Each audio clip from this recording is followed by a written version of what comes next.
Hello friends, దేవుని కృప వల్ల అయ్యగారు అమ్మగారు మీ అందరికీ దేవుని యొక్క విలువైన ప్రసంగములు స్వయంగా రాసినవి మీకు అందచేయాలని కోరుకుంటున్నాను.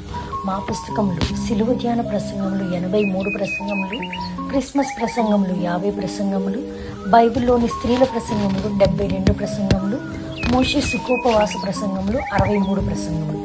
ఈ పుస్తకములు అయ్యగారు అమ్మగారు స్వయంగా రాసినవి మీ అందరికీ అందాలని కోరుకుంటున్నాము. మా పుస్తకములు కావాల్సిన వారు కాంటాక్ట్ అవ్వాల్సిన numbers: Bapatla reverend doctor P Jayapal గారు, phone number 9866412025. Guntur doctor P Prasad Rao గారు, ఫోన్ నెంబర్ 9413685994 అండ్ 9705789407. మా పుస్తకంలో మీరు తీసుకొని చదివి ఆదరణ పొంది దేవుని మహిమపరచాలని కోరుకుంటున్నాము. Don't forget to like the video. Thank you. లూకాసు వార్త 18వ అధ్యాయము 31 నుంచి 34 వరకు చదువుతున్నాం. లూకాసు వార్త 18వ అధ్యాయము 31వ వచనం నుండి 34 వరకు చదువు.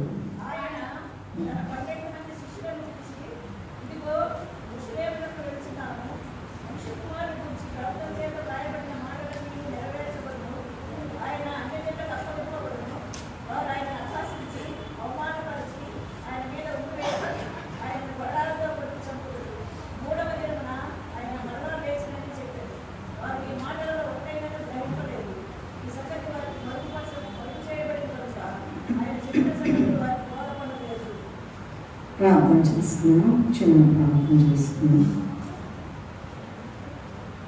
మమ్మల్ని మీకుగా ప్రేమించిన మాటలు మీ పాదములకు నమస్కారములు. 40 దినాలు అయ్యా నీవెలా ఆరోహణమయ్యావు. మమ్మల్ని కూడా అనేక శ్రమలు, నీవు పొందిన శ్రమలు ఎవరు పొందలేరు. భూమి మొత్తం మీద, ప్రపంచం మొత్తం మీద ఎవరు కూడా పొందలేరు.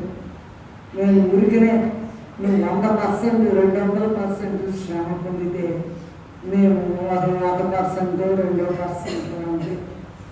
అయితే తిరిగి లేచేప్పుడు మేము అంత శ్రమ పడకపోయినా కూడా మమ్మల్ని సిద్ధపరిచి నాయన నీతో పాటు కూర్చోబెట్టుకోవడానికి, నీతో పాటు నూతన యెరూషలేముకు తీసుకుని పోవడానికి నాయన మీరే ఎంతో ప్రయాసపడుతూ కన్నీరు కారుస్తూ అయ్యా మా కొరకు నాయన దినమెల్లా చేతులు చాపుతున్నందుకు నీకు నమస్కారం.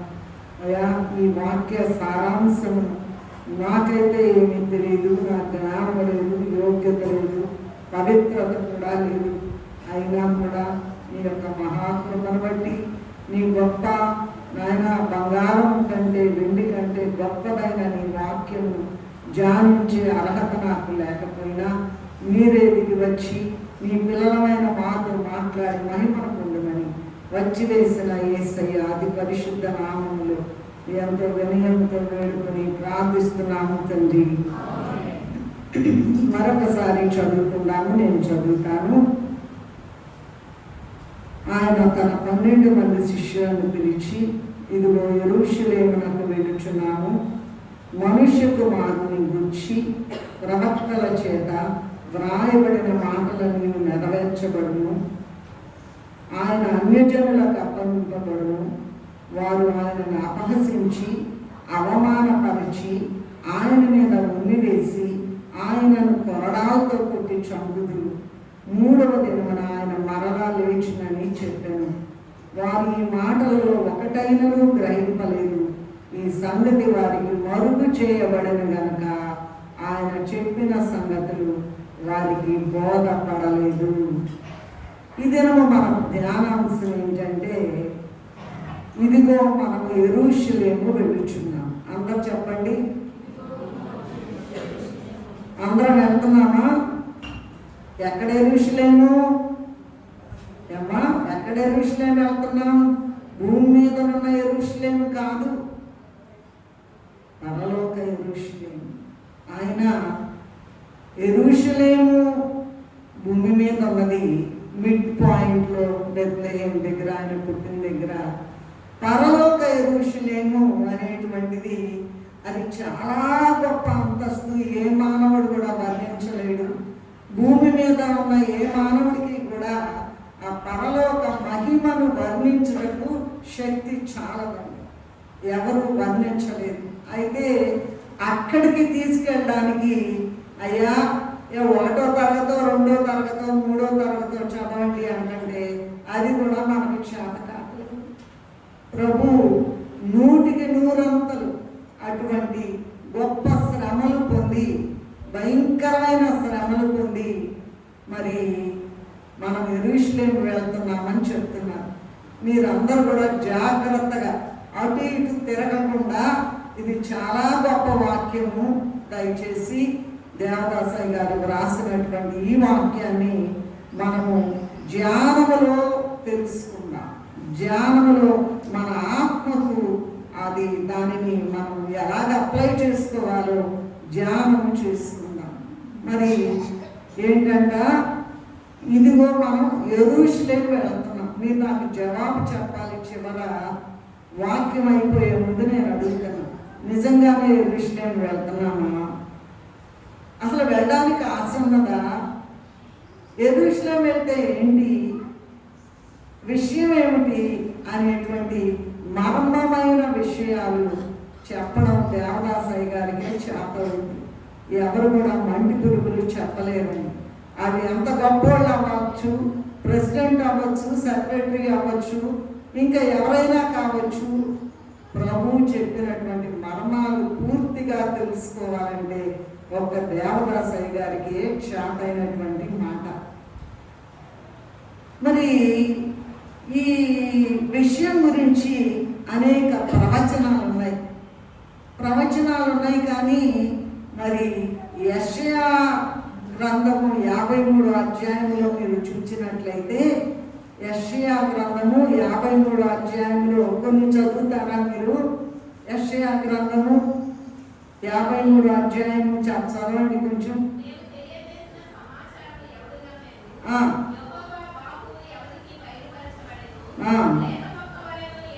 లేత మొక్క వలన ఎండిన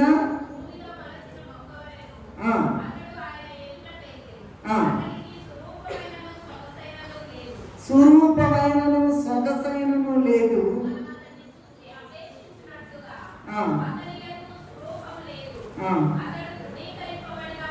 తృణీకరింపబడును, మనుష్యుల వలన విసర్జింపబడిన వాడును, వ్యసనాక్రాంతుడుగాను, వ్యాధిని అనుభవించిన వాడుగాను, మనుష్యులు చూడవల్లని వాడుగాను ఉండేను. నిశ్చయముగా అతడు మన రోగములను భరించెను, మన వ్యసనములను వహించెను. అయినను మొత్తబడిన వారిగాను, దేవుని వలన బాధింపబడిన వారిగాను, శ్రమనొందిన వారిగాను మనం అతనిని ఎంచితిమి. మన అతిక్రమ క్రియలను బట్టి అతడు గాయపరచబడెను, మన దోషములను బట్టి అతడు నలుగబట్టమని. ఇలా చదువుకుంటూ పోతే మరి చాలా విషయాలు ఎప్పుడో అనాది సభలోనే జరిగినటువంటి ఆ నిర్ణయాన్ని బట్టి ప్రభు యెరూషలేము వెళ్తాను అని అన్నారండి. చాలా ప్రవచనాలు ఉన్నాయి, ఒకటే మనం చెప్పుకున్నది. ఈ మాట ప్రభు తన శిష్యులతో చెప్పారు. మరి ఏం చెప్తున్నారంటే, ప్రవక్తలు చెప్పినవన్నీ కూడా నెరవేర్చబడతాయి, అందువలన ఆ ప్రవచనం చొప్పునే మనము యెరూషలేము వెళ్తున్నాము అని చెప్పారు. యెరూషలేము ఎందుకు వెళ్ళాలండి? చూడడానికి వెళ్ళాలా? ఎందుకు వెళ్ళాలి యెరూషలేముకి? నేను చెప్తాను చూడండి. అన్యజనులకు అప్పగింపబడ్డ చదువుకునే వాళ్ళ కోసం నేను చెప్తున్న పాయింట్లు. యెరూషలేముకి ఎందుకు వెళ్ళాలి అంటే, అన్యజనులకు అప్పగింపబడడానికి. రెండవది అపహసించబడుటకు.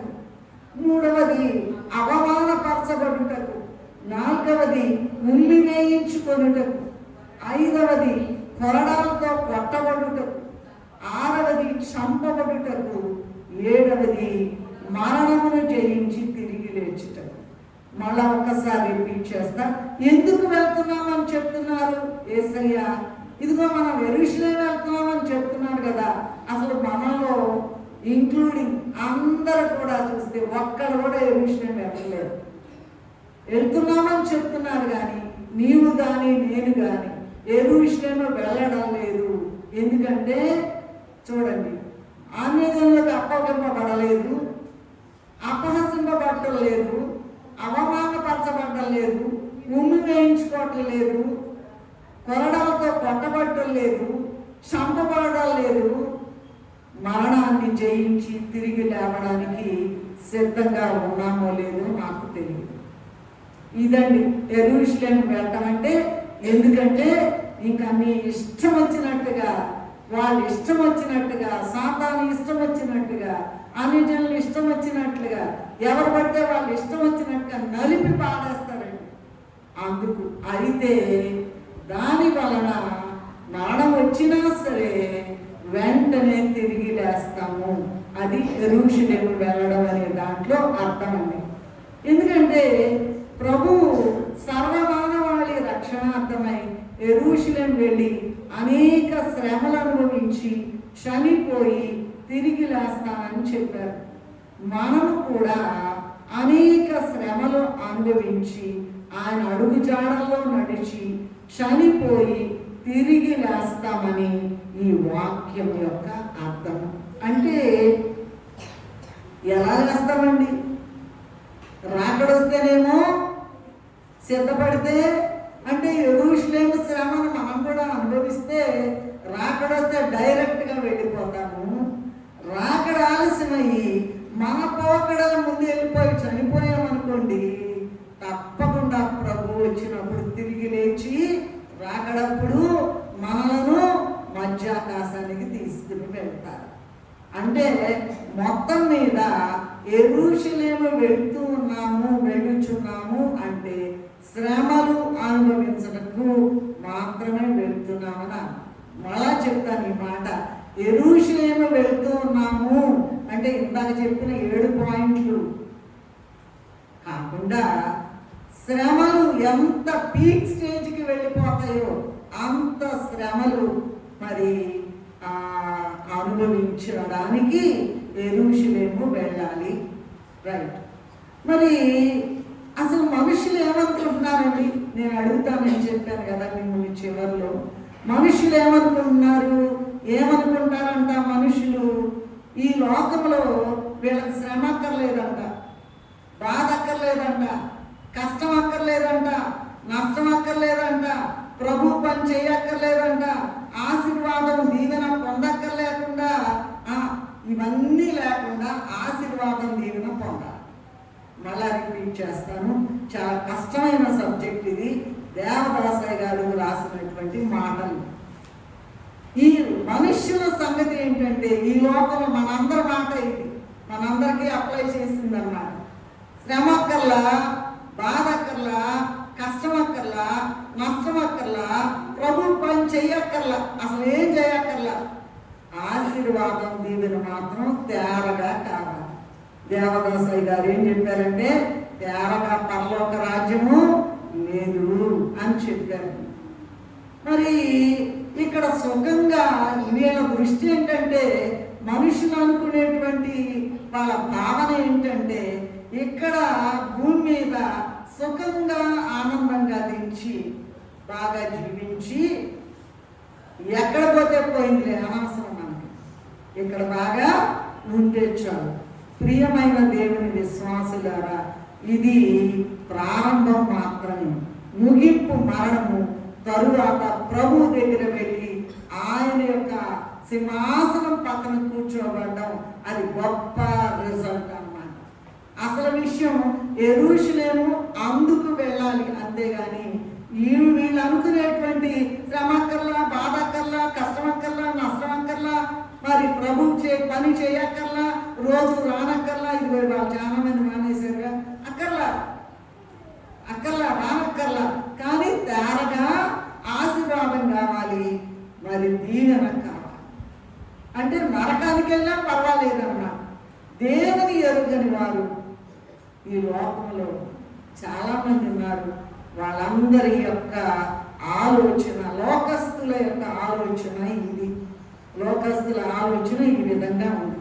అందుకే మార్కు సువార్త 8వ అధ్యాయము 32వ వచనంలో 31 నుంచి 38 వరకు చదువుకున్నట్లయితే చదువుతారా? దయచేసి త్వరగా చదవండి.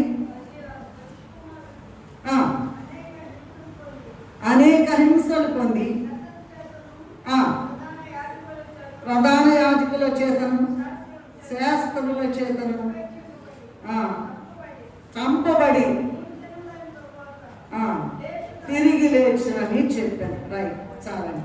అందరి చేత మాటలంట పైన మనం చెప్పుకున్నది అవమానపరచబడతారు, ఉమ్మేయించుకుంటారు, అపహసించబడతారు, కొరడంతో కొట్టబడతారు, చంపబడతారు, మరలా 3వ దినాన తిరిగి లేస్తారు అనేటువంటి మాట ఎప్పుడైతే ప్రభువు చెప్పారో, మనం యెరూషలేము వెళ్తున్నామని ఎప్పుడైతే చెప్పారో పేతురు గారంట ఏమన్నారంట?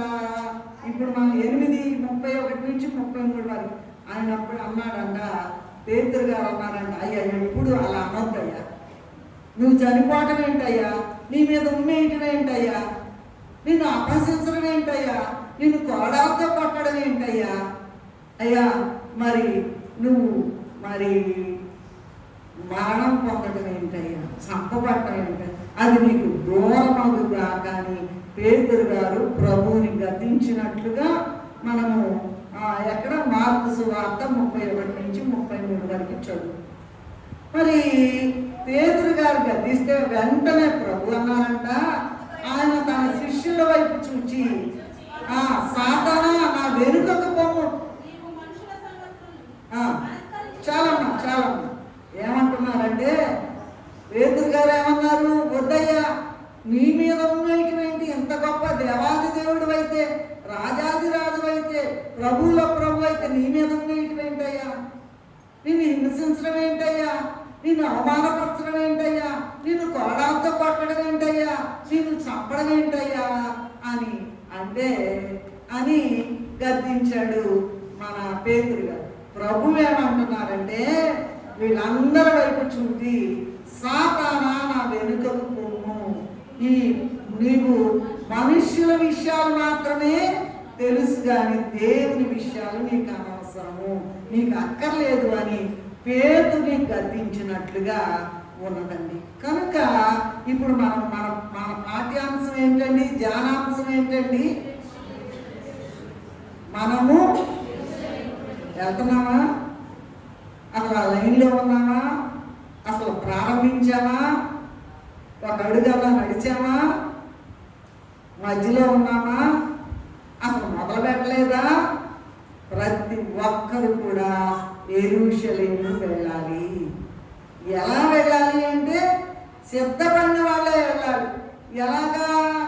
ఊపించుకోవడానికి రెడీగా ఉండాలి, తర్వాత అవమానపరచడానికి రెడీగా ఉండాలి, అపహసించబట్టకు రెడీగా ఉండాలి, అన్యజనులకు అప్పగింపడానికి రెడీగా ఉండాలి, చంపబడుటకు రెడీగా ఉండాలి, మరణాన్ని జయించి తిరిగి లేవడానికి రెడీగా ఉండాలి. ఎలాగండి ఇది? అసలు కుదిరేది కాదు కదా. కానీ భయపడరాదు క్రీస్తు విశ్వాసి, భయపడి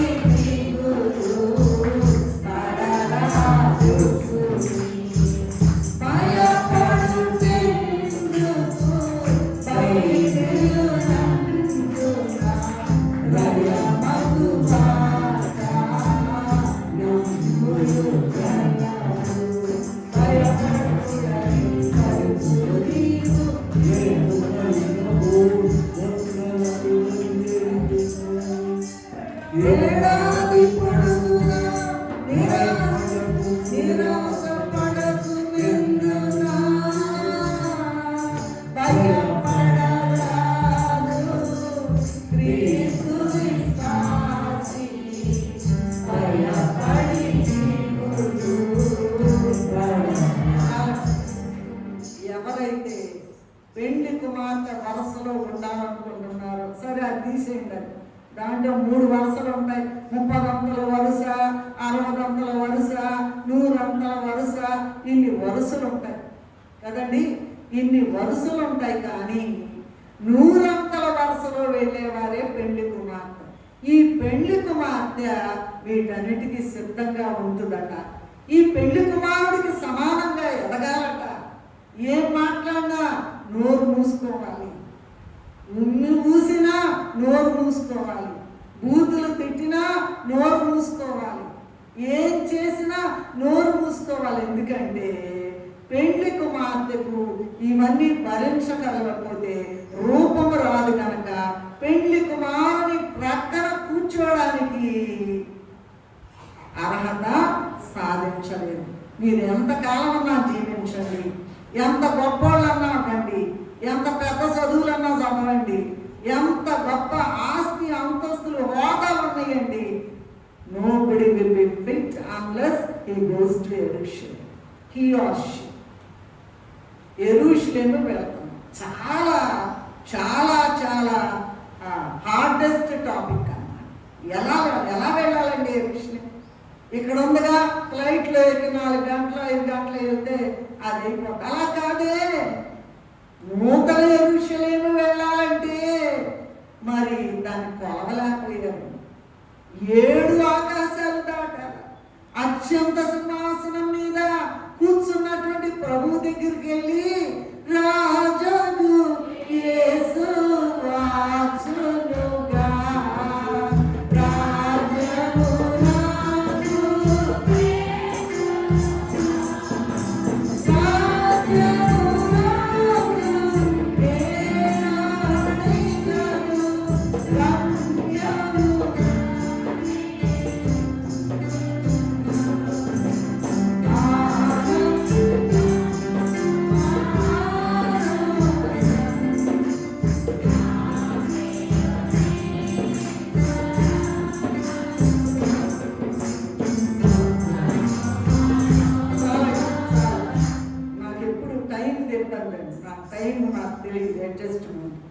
సరే ఏంటి మన టాపిక్ ఏంటి? మళ్ళీ అడుగుతున్నా, ఏంటి మన టాపిక్?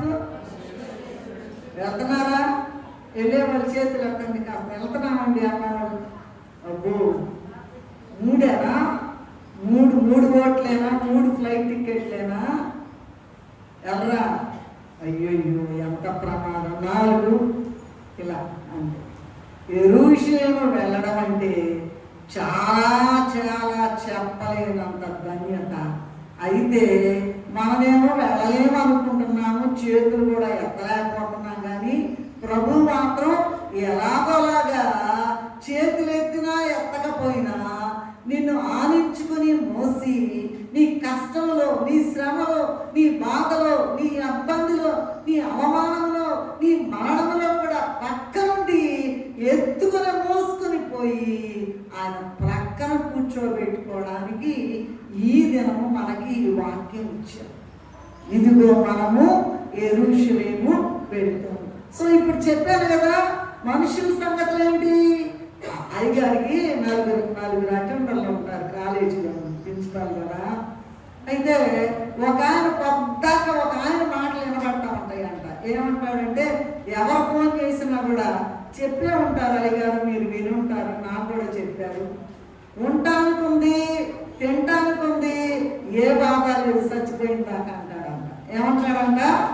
ఉండటానికి ఇల్లు ఉంది, తినటానికి కావలసినంత పొలం ఉంది, బియ్యం ఉన్నాయి, అన్నీ ఉన్నాయి, ఇక చచ్చిపోయేదాకా ఏమీ లేదు అంటాడంట.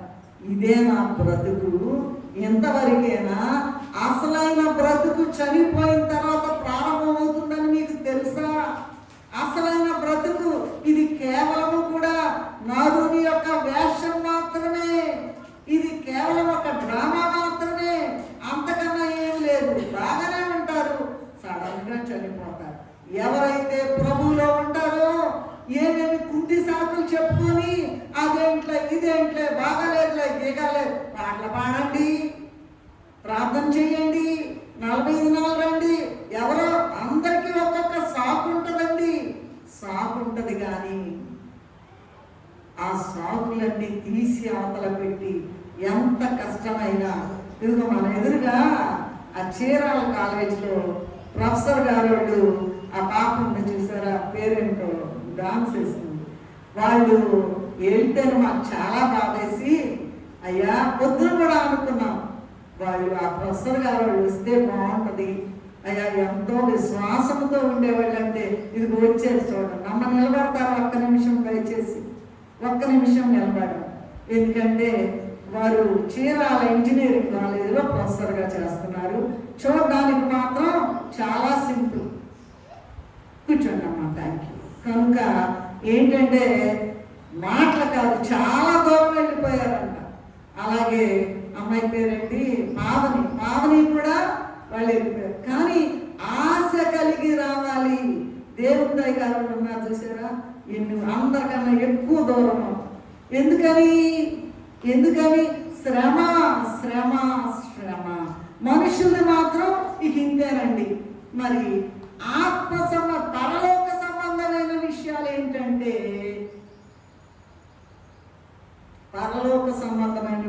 ఏంటంటేనండి, మామూలుగా మా కాలేజీలో ఒక ఆమె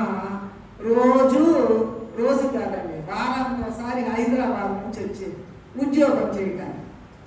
ఉద్యోగం చేయడానికి హైదరాబాద్ నుంచి వచ్చేది. ఆమె ప్రయాణం చేయలేను, దాదాపు 45 ఏళ్ళ తర్వాత వివాహమైందేమో, ఒక బాబు పుట్టాడు. సరే, ఆ బాబు కోసం ప్రతి వారం వెళ్ళేవారు. వచ్చి ఏంటాయి అబ్బా నువ్వేంటి హైదరాబాద్ ఎటు వస్తున్నావు, రాత్రి అంతా వచ్చి మళ్ళీ పొద్దున నుంచి 5 క్లాసులు తీసుకోవాలంటే ఏంటాయి అయితే ఏంది కావో పీవో మజావడావో అనేది. అంటే ఏంటంటన్నమాట, ఇష్టం వచ్చినంత తిను, ఇష్టం వచ్చినంత తాగు, ఆనందంగా వెళ్ళిపోయి లోకం నుండి. మనం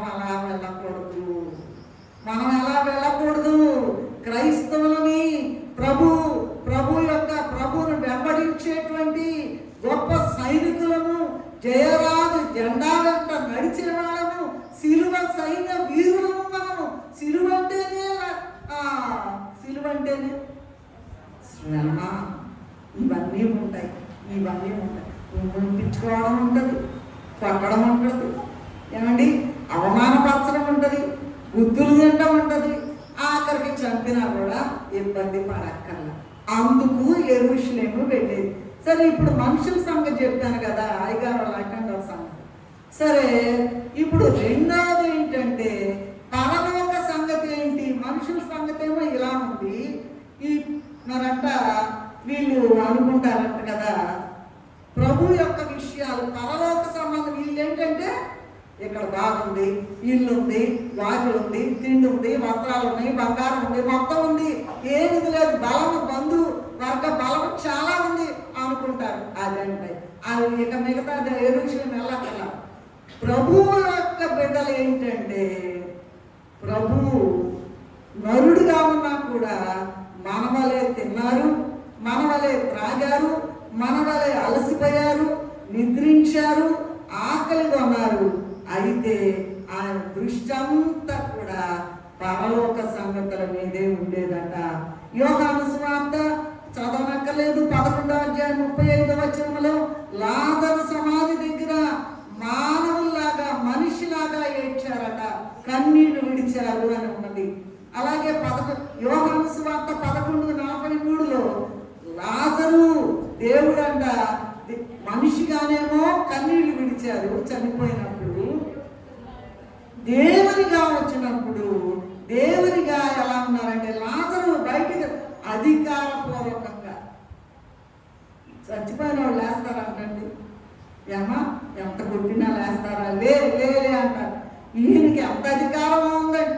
4 దినాలు సమాధిలో ఉన్నటువంటి ఆయన లేవగానే 72 మెట్ల కింద పాతి పెట్టబడినటువంటి లాజరు గారు 72 మెట్ల మీద ఆయన గొప్ప అధికారి, సర్వాధికారి.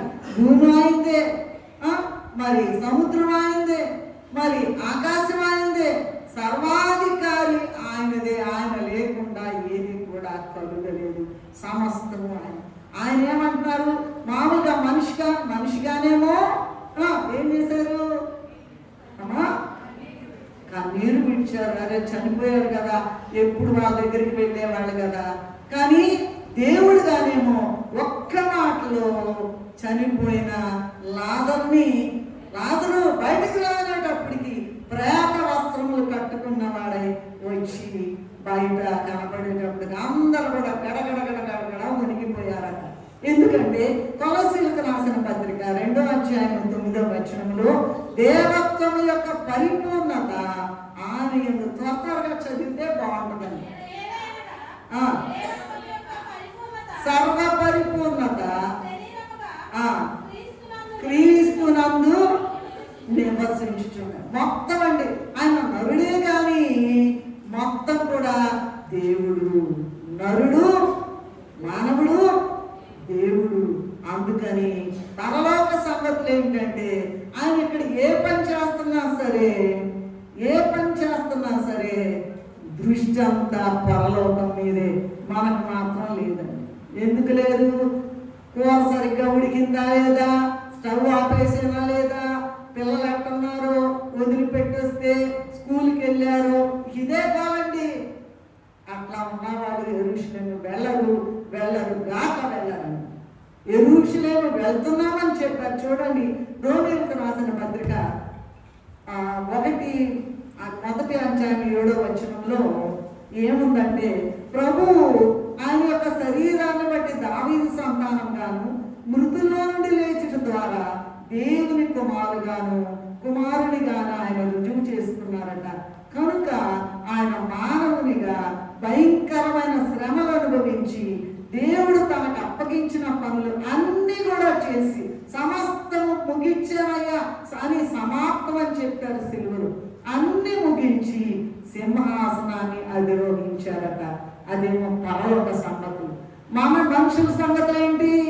తెల్లారేసి ఇంటి సంగతులు, తిండి సంగతులు, ఆరోగ్యం సంగతులు, ఆ సంగతులు, చెత్త చెదారం సంగతులు. ఎలా వెళ్తాము? యెరూషలేము.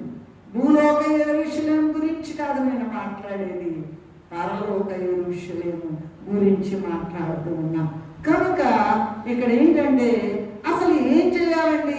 మొట్టమొదటేమో మనుషుల సంగతులు ఏమనుకుంటారో చెప్పుకున్నాం, దేవుని సంగతి ఏంటో చెప్పుకున్నాం. మూడవది ఏంటంటే మనము ఈ రెండు కలిగి ఉన్నాం. అది ఎట్లాగండి?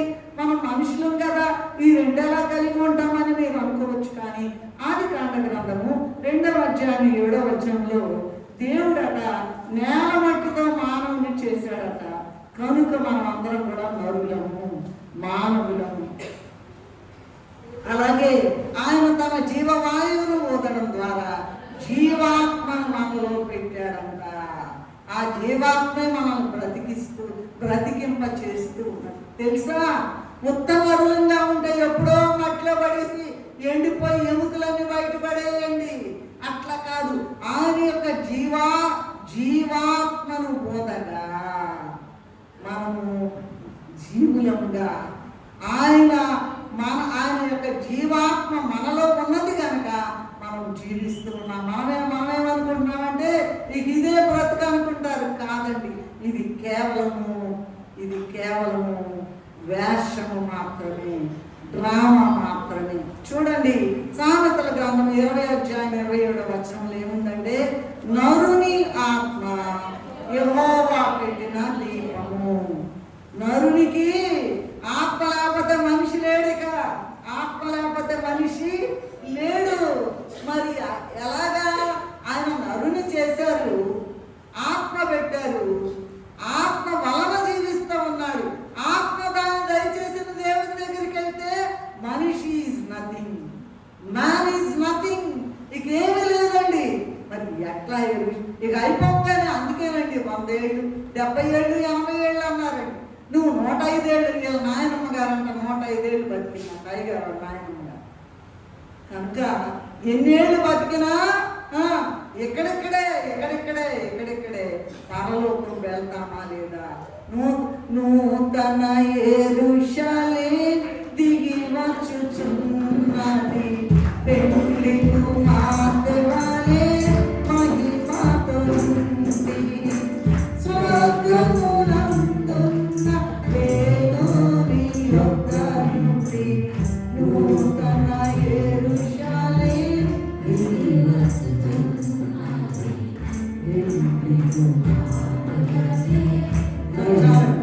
నరుని ఆత్మ యెహోవా పెట్టిన దీపం.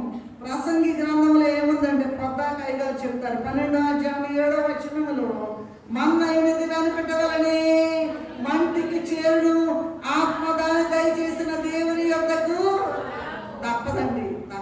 ఇక్కడ బాగా ఉండొచ్చు, బ్రహ్మాండమైన పరిస్థితిలో ఉండొచ్చు, చాలా గొప్ప అంతస్తులో ఉండొచ్చు. ఒక్కసారి చనిపోయిన తర్వాత ఎప్పుడు తీసుకెళ్తారంట? ఎక్కడ తీసుకెళ్తారు? ఎప్పుడు మంటలోకి పంపిస్తారు. అయితే దేవునిలో ఉన్నటువంటి వారు, యెరూషలేముకు సిద్ధపరచుకుంటున్న వారు, దేవుని లక్షణాలు కలిగిన వారు అలా ఉండండి. పేరుకి ఒక రోజే కానీ తర్వాత యుగ యుగాలు ప్రభుతో ఉంటారు. దేవుని యొక్క కుడి పక్కన, సింహాసనం పక్కన ప్రభు కుమారుడు ఉంటారు యేసయ్య. ఆ చుట్టూ పక్కన కూడా ఆవరించి ఉంటాం. కనుక మనుషులేమో భూ సంగతులు, పరలోక విషయమేమో దేవుని సంగతులు ప్రభు మనకు మాదిరి చూపించి వెళ్ళారు. మనము ఈ రెండు ఉన్నాం, మనుషులుగా ఉన్నాము, అలాగే దేవుని లక్షణాలు జీవాత్మ ద్వారా దేవుని మరి ఉన్నాము. మరి ఎలా వెళ్ళాలండి? మరి మనుషులేమో అలా ఉన్నారు. దేవుడు మరి పరలోక సంబంధమైన విషయాలు దేవుడు ఇక్కడ జీవించినా కూడా 33.5 సంవత్సరాలు మొత్తం ఆయన బాధ అంతా ఏంటండి? ఆయన దృష్టి అంతా ఏంటి? ఒకసారి తల్లిదండ్రులు అయిన వారు వచ్చి అడిగారు, ఏంటయ్యా నేను నీకోసం మొత్తం, నేను నా తండ్రి పనుల మీద, నా తండ్రి ఇంటి పనుల మీద ఉండాలని నీకు తెలీదా? ఏమండి, మనం అసలు మన తండ్రి ఇంటి పనుల మీద ఉన్నామంటండి. దయచేసి నన్ను అపార్థం చేసుకోవద్దు, ఎవరు కూడా లేరని నాకు అర్థమవుతుంది. ఎందుకంటే క్రమం లేదు, 40 దినాల క్రమం లేదు. ఏమా గొప్ప మేలు జరిగితే సాక్ష్యాలు చెప్పరు, పలహారాలు అక్కడ తీసుకొస్తారు. ఎందుకండి? యెరూషలేము వెళ్ళేటువంటి పరిస్థితిలో నువ్వు ఉంటే తీసుకొస్తే చాలా బాగుంది. వద్దని నేను చెప్పట్లేదు, కానీ రెండు ఉన్నాం, ఇటు నరులము, అటు దేవుని యొక్క జీవము కలిగి, జీవాత్మ కలిగి జీవిస్తూ ఉన్నాం.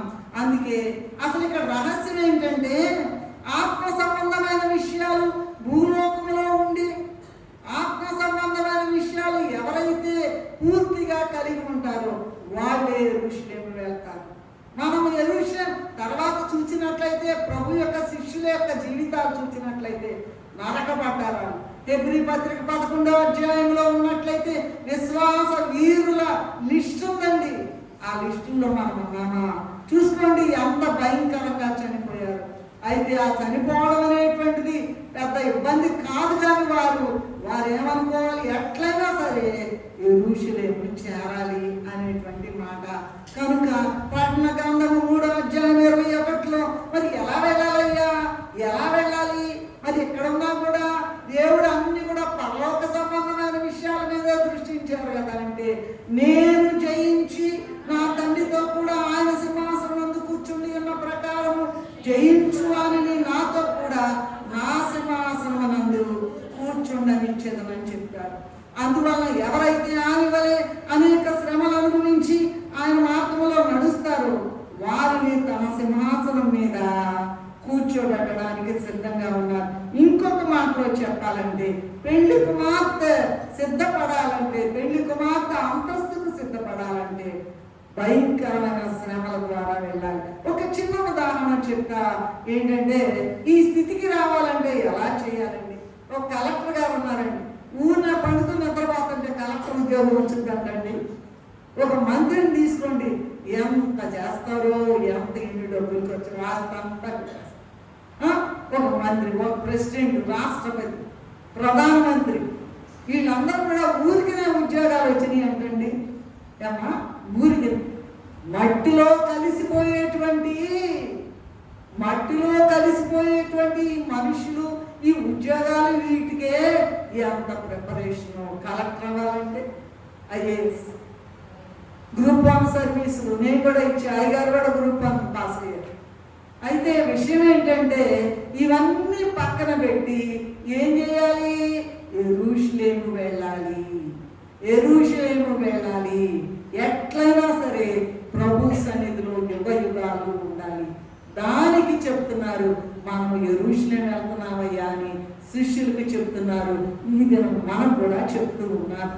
సరే, మనం యెరూషలేముకి వెళ్ళడానికి అసలు భయపడకూడదు అంటాను. మనం ఈ లోకంలో పుట్టిన దగ్గర నుండి చనిపోయే వరకు ఎన్నో శ్రమలు ఉంటాయి. ఆ శ్రమలన్నీ కూడా సహించాలి. చిన్న తలనొప్పి వస్తేనో జ్వరం వస్తేనో నా నుంచి జ్వరం అండి. ఆ జ్వరం అనేది అంత ప్రభు పొందిన శ్రమల ముందు నీవు నేను అంత శ్రమ పొందగలమా? అసలు శ్రమ అనేది ఎందుకని మనసులో దృష్టిలో ఉంచుకోకుండా హాయిగా ఇందాక నేను చెప్పి కావో పీవో మజా కూడా బతికినంతకాలం హాయిగా ఉండి వెళ్ళిపోతే బాగా అలా తండ్రి చెప్పినట్టుగా ఉండటానికి ఉంది, తినడానికి ఉంది, ఏం భయం లేదు, ఇట్లా పోయినా కదా. అట్లా ఉంది మన యొక్క దృష్టి. అది మనుష్యుల దృష్టి. ప్రభు అయితే ఇక్కడ బ్రతికినంత కాలం మనకు మాదిరి ఉంచడానికి క్రీస్తు కూడా మీరు తన అడుగుదాడలను నడుచుకున్నట్లు మీకు మాదిరి ఉంచిపోయింది. ఏంటా మాదిరి? కోడలతో పట్టించుకో, ఉమ్మేపించుకో, ఈడ్పించుకో, ఏమండి అవమానపరచబడు, ఎట్లయినా సరే ఏమన్నా చేసి అసలైన గోల్ అది. ఇందా చెప్పాను కదా, ఒక కలెక్టర్, ఒక మినిస్టర్, ఒక ప్రైమ్ మినిస్టర్, ఒక ప్రెసిడెంట్ ఊరికినే వస్తుందా ఉద్యోగం అమ్మా? వాటన్నింటినీ కూడా మించినటువంటి రాజుగా ఉన్న యేసయ్య యొక్క పక్కన రాణిగా ఉండాలంటే శ్రమ అనుభవించాలి. యెరూషలేము అంటే శ్రమలు అనుభవించడం అని అర్థం. దేవదాసయ్య గారు ఏమన్నారంటే, మానవుడు శ్రమను పొందక దైవ మానవుడు ఎట్లు కాగలడు అన్నారు అని రాస్తూ ఆ పాటలో ఏం చెప్పారంటే, ఖచ్చితంగా పెళ్లికి ఒకళ్ళు అన్నారంట, ఒక ఆయన అడిగారంట దేవదాసయ్య గారు, అయ్యా ఏంటి ఎవరు అంత బాగా సంతోషంగా ఉన్నారంటే చాలా సంతోషంగా ఉన్నారంట. ఎందుకంటే నాకే ఇబ్బంది లేదయ్య గారు, నాకేం శ్రమ లేదయ్య గారు, హ్యాపీగా ఉన్నాను అయ్య గారు. అట్లయితే నీకు పరలోక బాధ్యత లేదు, పరలోక బాధ్యత లేదు. ఎందుకంటే శ్రమ పడాలి అని చెప్తూ ఏమన్నారంటే, శ్రమలంట ఉపకారం అంట, శ్రమలంట హారం అంట, శ్రమలు ఆత్మకు శృంగారం అంటండి. ఏమా శ్రమలు ఉపకారము బాగా మేలు చేస్తాయంట, శ్రమలు హారం అంట దండలేస్తాయంట లేదా హెచ్చిస్తాయంట. ఆత్మకు శృంగారం అంటే నీ యొక్క ఆత్మని నా యొక్క ఆత్మని సింగారించుకుంటారంటారు పల్లెటూరులో. ఏంటో తెలుసా, అన్ని చక్కగా అన్ని అలంకరించుకుని ఏం చేస్తారు, బాగున్నాం అలంకరించుకోవడం. కనుక ఇక్కడ ఏమన్నారంటే, కాలకుండానే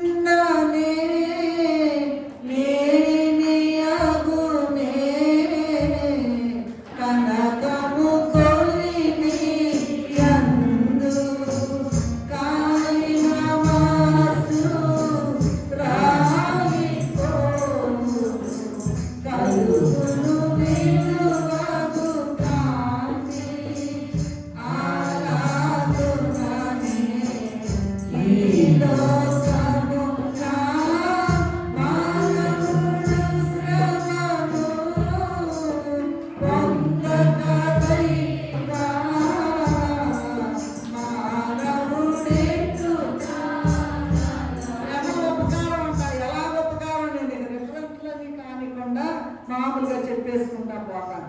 ఏంటంటే ఉపకారం అంటే ఏంటండి? అబ్రహాం గారు ఉన్నారు, ఆయనకి భయంకరమైన శ్రమ వచ్చింది. బిడ్డని లేక పుట్టిన ఓన్లీ గాటన్ సన్ ఒక్క పిల్లని తీసుకెళ్లి బలి చేయమన్నారు. తట్టుకోలేకపోయాడు.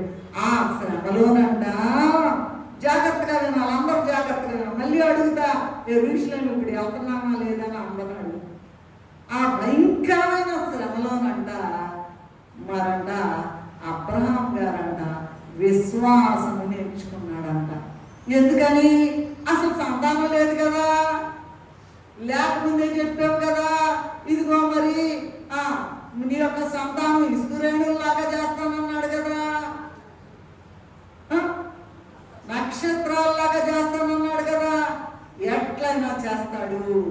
దేవుడు గొప్ప దేవుడు. దేవుడు ఇట్లాంటి దేవుడు ఎక్కడా లేడండి. ఏమైనా చేయగలడు.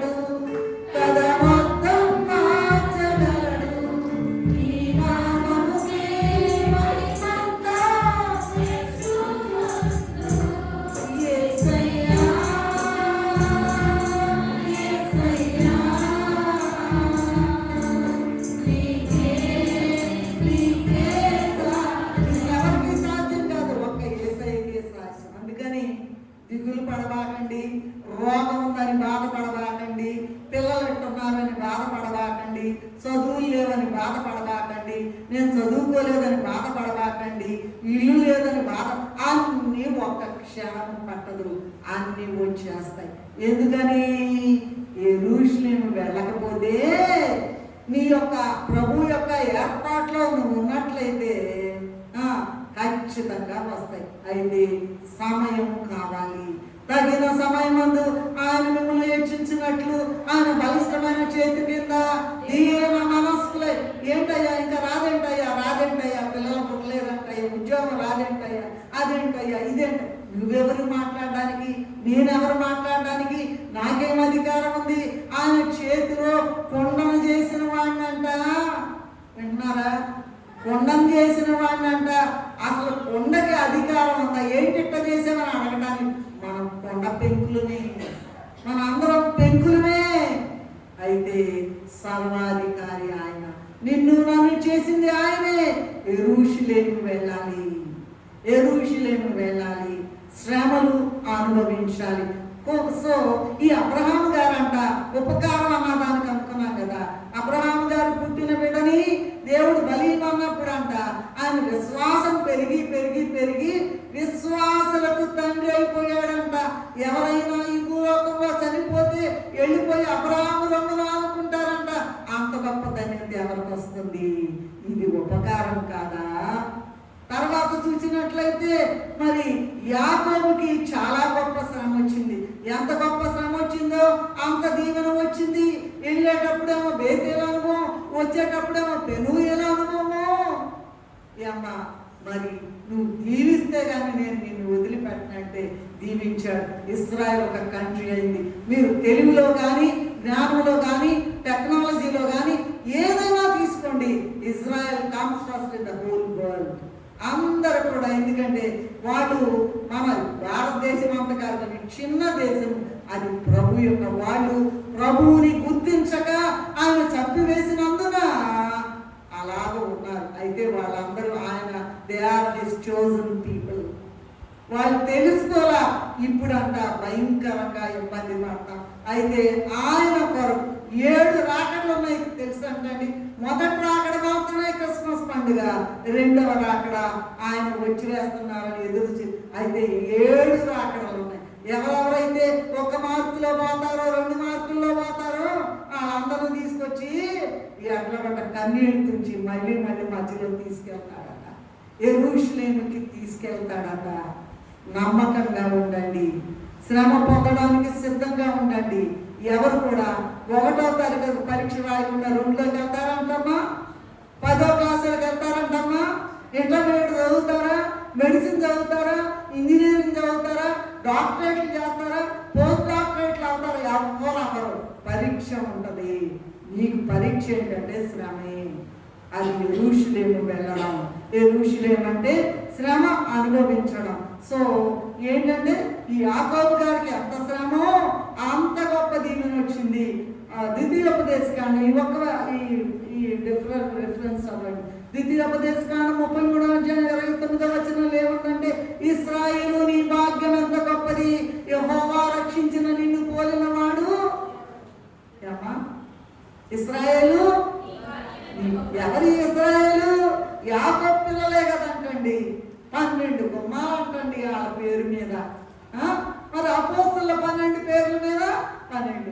అందుకే మాట్లాడుకోండి 24 సింహాసనాలు ఉన్నాయని. కనుక ఈయనకి మరి ఆ యోసేపు గారు బండ్లు పంపించినప్పుడు ఎప్పుడో చచ్చిపోయాడు అనుకున్నాడంట. ఈ పిల్లోడిని వాళ్ళందరూ కూడా ద్వేషించి చంపితే ఇంకేముంది, అయిపోయిందంట. రాజుగారు బండ్లు పంపించాడంట యోసేపు గారు. అది చూడండి, దీవెన వచ్చిందా లేదా, ఉపకారం వచ్చిందా లేదా. ఆ తర్వాత ఎగ్జాంపుల్ చెప్తున్నాం. ఇక యోబు గారికి ఏం చెప్తామండి? యోబు గారి విషయం మనం వర్ణించడానికి నేను తగను, అంత భయంకరమైన. అయితే 42వ అధ్యాయంలో ఏముందంటే 42:12 సమస్తము దేవుడు ఎంత గొప్ప దేవుడో నేను ఇప్పుడు తెలుసుకున్నాను. మొదట్లో ఎంతుందో అంతకన్నా అన్ని కూడా డబల్ దీవెన. ఎందుకంటే యెరూషలేముకి వెళ్తున్నాడు, యెరూషలేము మార్గంలో నడుస్తున్నాడు. సరే అదేమో శ్రమలు ఉపకారం సంగతి చాలా లిస్ట్ ఉంది. నేను 3 చెప్పాను. అబ్రహాము, యాకోబు, యోబు గురించే చెప్పారు.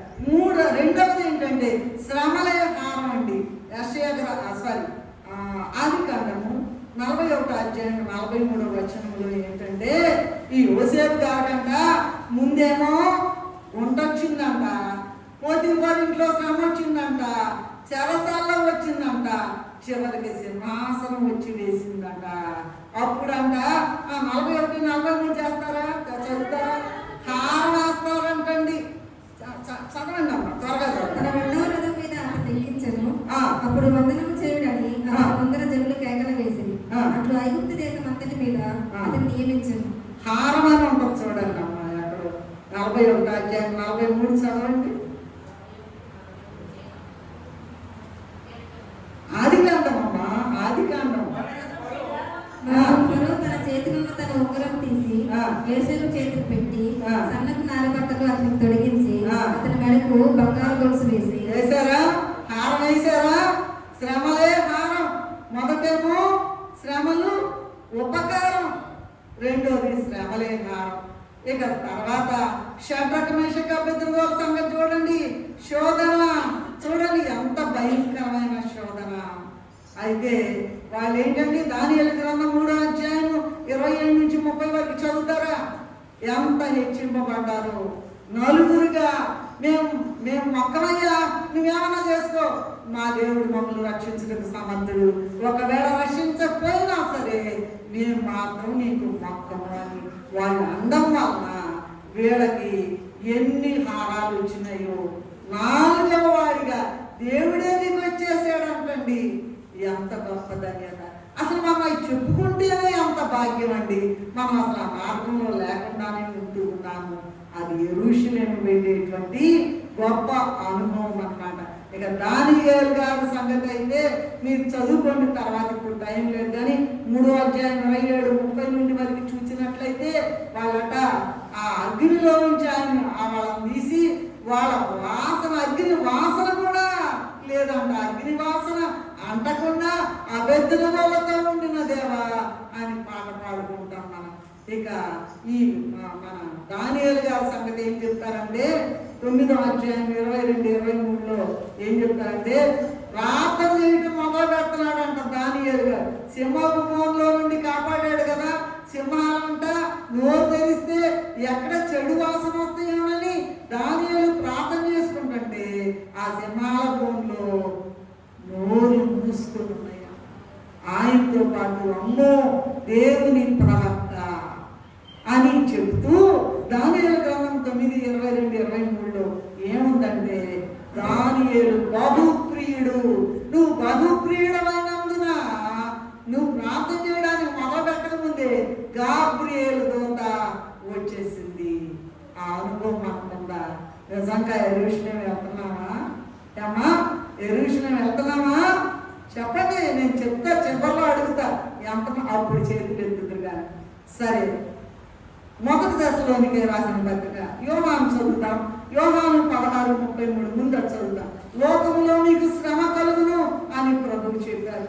1 దశలోనికే రాసిన పత్రిక చివర 3-4 చివర అట్టి శ్రమను అనుభవించుటకు మనము నియమింపబడిన వారము అని ఉన్నదండి.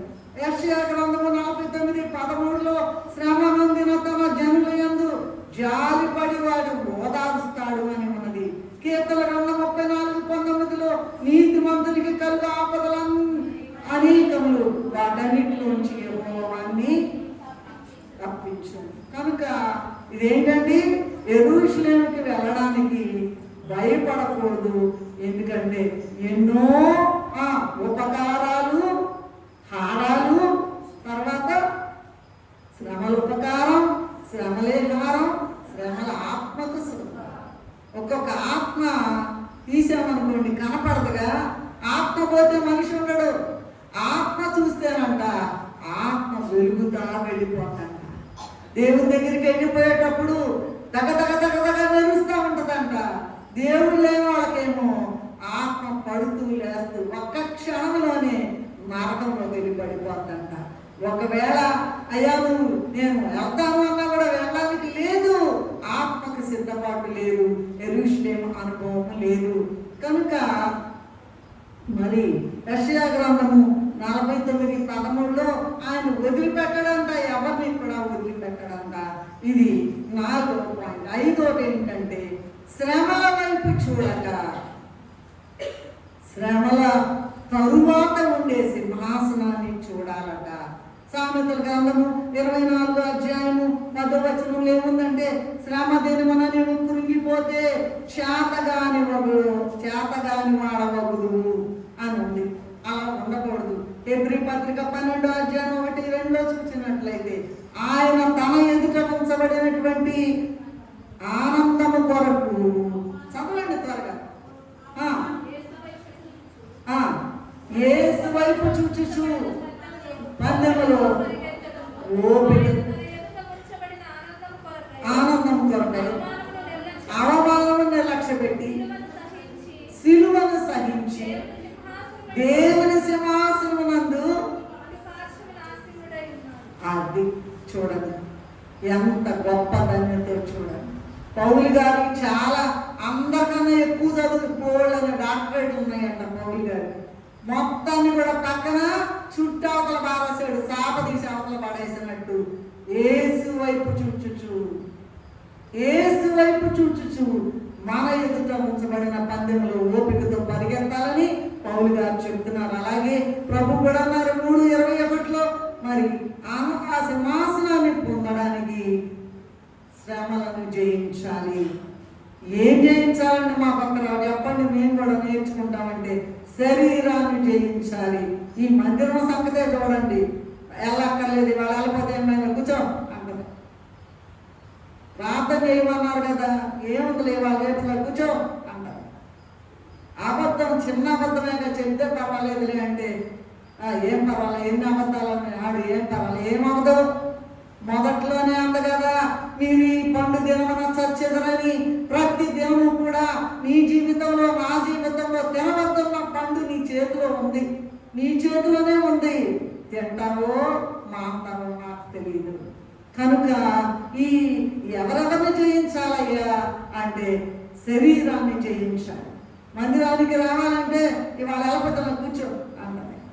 పిల్లలు ప్రార్థన చేస్తే ఏముందలే వాళ్ళు చిన్నపిల్లలు కదా అంటది. చందా వేయాలంటే ఎక్కర్లేదు అంటది. మేలు జరిగిందంటే మీద సాక్ష్యం చెప్పక్కర్లేదు. చాలా మంది ఉన్నారు. ఎప్పుడైనా నేను నా దగ్గరకు వచ్చి ప్రార్థన చేయమ్మా, మరి అంత గొప్ప సాక్ష్యం చెబుతున్నావే, మరి మందిరంలో చెప్పామంటే చెబుదాం అనుకున్నా కానీ ఏంటో కానీ అంట, చెబుదాం అనుకున్నాంట. అయిపోయినాక ఏం చేయలేదు. దేవుడిచ్చిన ఒక మేలు గురించి నువ్వు సాక్ష్యం చెప్తే 100 సాక్ష్యాలు ఫాలో అవుతాయంట, 100 మేళ్ళు వచ్చేస్తాయంట. కనుక మరి శరీరాన్ని జయించాలి, లోకాన్ని జయించాలి. సాతాను అసలు రెడీగా ఉందండి. దాన్ని మొక్కలెరగొట్టాలి, దాన్ని అగ్నిలో కాల్చాలి, దాన్ని బూడి చేయాలి, దాన్ని సముద్రంలో చల్లాలి. అప్పుడు కానీ నువ్వు యెరూషలేము యాత్రలో ప్రారంభించాం. సరే, 6వ పాయింట్ ఏంటంటే ఆయన అడుగుజాడల్లో నడిచి అన్ని జయించాలి. అందుకే 1 పేతురు పత్రిక 2వ అధ్యాయము 20-23 వరకు చదివినట్లయితే ప్రభువట అందరి కోసం తన ప్రాణం అర్పించారు. అందువలన ఆయన అడుగుజాడల్లో నడవాలి. యోబు గారు ఏమంటున్నారంటే 23వ అధ్యాయం యోబు గ్రంథంలో 23:11 నా పాదములు ఆయన అడుగుజాడలు విడువక నడచింది. ఇది ఎంత గొప్ప మాట అండి. అడుగుజాడల్లో నడుస్తుందంట, అటు తొలగలేదంట, ఇటు తొలగలేదంట. ద్వితీయోపదేశకాండంలో మోషే గారు ఏమంటున్నారంటే మరి కుడికే కానీ ఎడమకే కానీ తిరగక నీ దేవుడైన యెహోవా వైపే చూచి ఆయన మార్గంలో నడవడానికి మీరు జాగ్రత్త పడండి అని ద్వితీయోపదేశకాండం 5వ అధ్యాయం 33వ వచనంలో చెప్తూ మోషే గారు చెప్తూ ఉన్నారు. ఇక చివరిగా ఏంటంటే నేను ముగిస్తాను. పెళ్లి కుమార్తె వరుసలోకి రావాలంటే, యెరూషలేము వెళ్ళాలంటే పెళ్లి కుమార్తె వరుసను మెయింటైన్ చేయాలి. ఇందాక చెప్పాను, మొట్టమొదటి 7 అంశాలు చెప్పాను. అవి పెళ్లి కుమార్తెకు కావాల్సిన లక్షణాలు. హారాలను, బోరాలను, కేజీ బంగారాలను, ₹1,00,000 పట్టు చీరలు కానీ అవన్నీ ఇసిరావతల పడేయాలి. అయితే పెండ్లి కుమార్తె వరుస కొరకు ఎంతనా ప్రయాసపడాలి, ఎంతనా వీటన్నిటి గురించి తీర్పులోకి తెస్తాడు. తీర్పులోకి తెచ్చును నిన్ను జ్ఞాప్తి నుంచుకో, జ్ఞాప్తి నుంచుకో. యవ్వనుడా సంతోషపడుమా,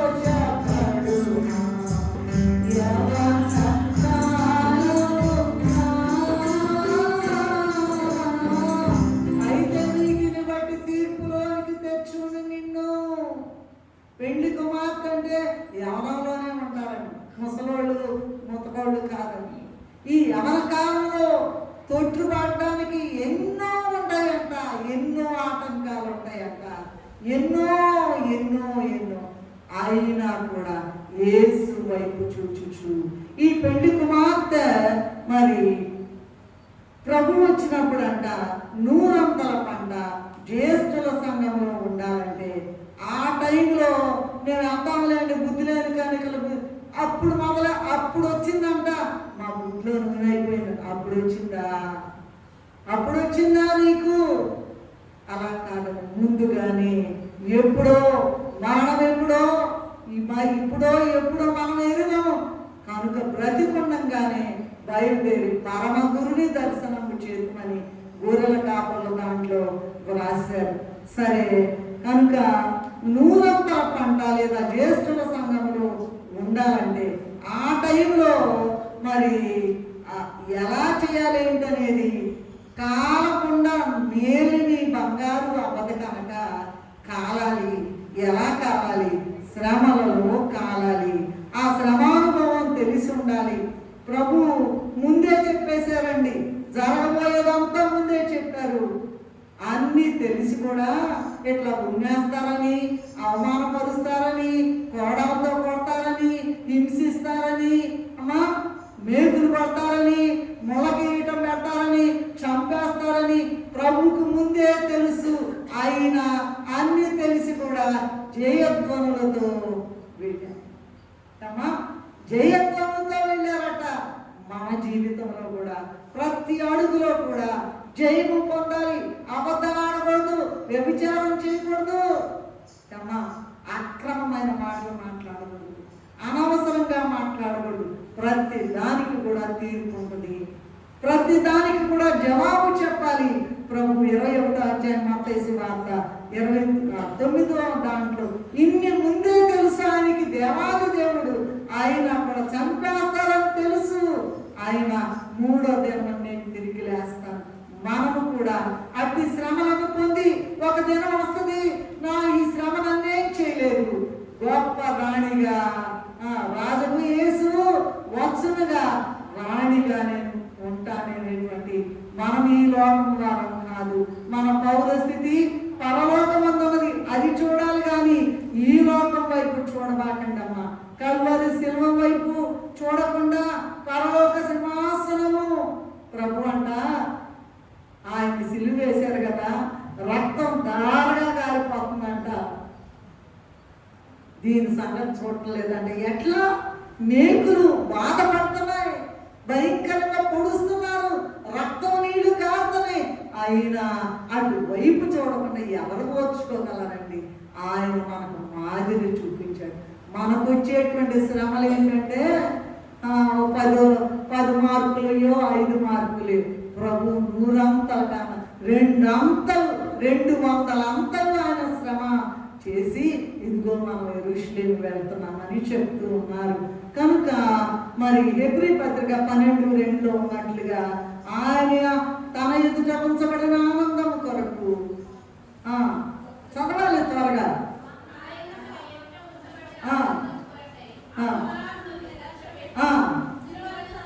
సిలువను సహించి దేవుని ఇక ఆయనకి ఇక్కడ ఏమన్నా చేసుకో, చంపేసుకో, కొరడాతో పొడుసుకో, ఏమన్నా చేయి, ముళ్ళు గుచ్చు, ఏమన్నా చేయి, ఆయన వైపు చూడట్లా.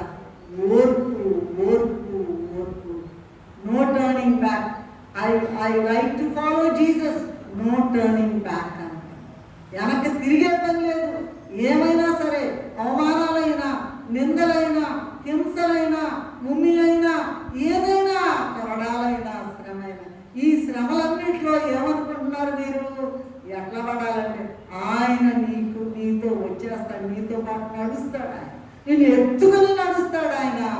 అందుకనే మరి యెషయా గ్రంథం 69:3 మన యొక్క యావత్ బాధలో ఆయన బాధ నొందెను అని ఆయన సన్నిధి దూత మనల్ని రక్షించను అని రాయబడింది. కనుక ఎబ్రీ పత్రిక 12:3 ఏముందంటే, మీరు అలసట పడకయు, ప్రాణము విసుగకయు, పాపాత్ములు తనకు వ్యతిరేకంగా చేసిన తిరస్కారం అంతయు మోర్చుకొనిన ఆయనను తలంచుకోవాలి. లూకా సువార్త 16:19-23 వరకు చదివితే, ధనవంతుని ఇంటి దగ్గర ఒక లాజరు ఉన్నాడంటండి. ఆయన ఒళ్ళంతా కురుకులతో ఉందంటండి.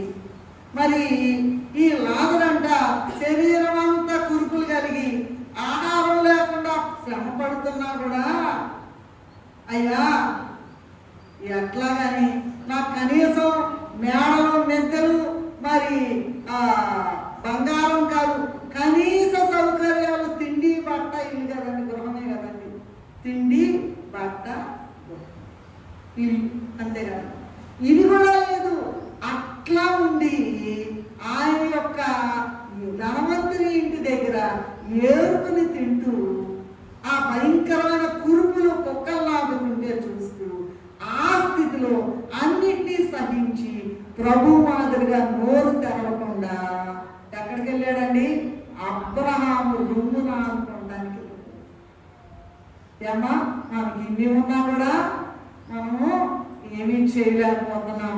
అందువలన చూడండి, యెరూషలేముకు వెళ్ళడం అంటే శ్రమలకు ఎదురేగి జయించుట. ఆయన నోరు తెరవలేదు. యెరూషలేముకి వెళ్ళాలి అంటే ఎన్ని శ్రమలైనా సహించి, యోసేపు వలె ఐగుప్తు సింహాసనాన్ని, లాజరు వలె అబ్రహాము రొమ్మున కూర్చునేటువంటి ఆ గొప్ప అంతస్తుకు సిద్ధపడాలి. అట్టి కృప తండ్రి మనకు అనుగ్రహించును గాక. ప్రేమ కలిగిన మా తండ్రి, దయగల దేవ, మేమెందుకు తగని వాదము, మాలో ఏ యొక్క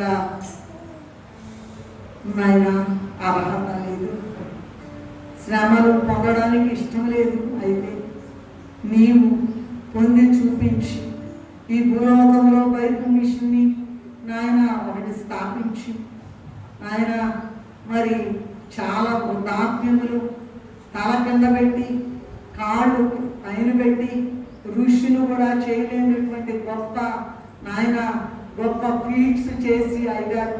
అలా ప్రార్థించి రాత్రంతా నాయన 62-63 పుస్తకాలు రాశారు. అయ్యా, మేమే పాటిగా వాటి విషయం చెప్పుకోవడానికే మాకు అర్హత లేదు, ఇంకేం మాట్లాడగలము నాయన. యెరూషలేము వెళ్ళే ధన్యత మాకందరికీ దయచేయండి. ఎందుకంటే క్లాస్లో తప్పేవాళ్ళు కూడా, ఒరే నీ క్లాస్ ఫస్ట్ రావాలని మేము ఎలా చెప్తాము, అలా నేను ఏ స్థితిలో ఉన్నా, ఎంత హీన స్థితిలో ఉన్నా, ఎంత దీన స్థితిలో ఉన్నా, ఖచ్చితంగా ఫెయిల్ అయ్యి నరకానికి వెళ్ళే స్థితిలో ఉన్నా కూడా, ఎట్లయినా సరే ప్రభువా, ఎట్లయినా యెరూషలేము నాయన అనుభవాన్ని పొందుకుని, నూతన యెరూషలేము నీ రాకడ సమయంలో, రాకడ ఆలస్యమైతే మా పోకడ సమయంలో తరువాత నాయన నూతన యెరూషలేములో నాయన ఎగిరి వెళ్ళి నీ సింహాసనం దగ్గర నాయన కూర్చునే కృప మాకందరికీ దయచేయమని, యెరూషలేము యొక్క అనుభవాన్ని దినం మాకు చెప్పినందుకు నాయన మీరే మాకు నాయన తెలియజేసినందుకు చేతులెత్తి నమస్కరిస్తూ యేసు నామములో స్తుతి చెల్లించి వేడుకుంటున్నాము తండ్రి. కూర్చో బాబు.